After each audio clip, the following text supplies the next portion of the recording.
سب سے بڑا وظیفہ دعا ہے، جو کسی حال میں بھی نہیں چھوڑنا چاہیے۔ دعاؤں سے وہ بھی مل جاتا ہے جس کا گمان بھی نہیں ہوتا۔ مشکل وقت میں دعا کیا کریں، کیونکہ جہاں انسان کا حوصلہ ختم ہوتا ہے وہاں سے رحمت خداوندی شروع ہو جاتی ہے۔ دکھی دل سے جو دعا نکلے وہ ضرور قبول ہوتی ہے۔ اللہ کے دینے میں دیر نہیں، تمہیں مانگنے میں جلدی ہے، اس لیے تم بار بار امید ہار دے۔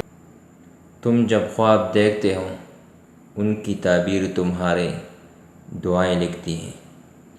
تمہارے ہاتھوں کا اللہ کے روبرو اٹھنا تمہارا نصیب بدل دیتا ہے۔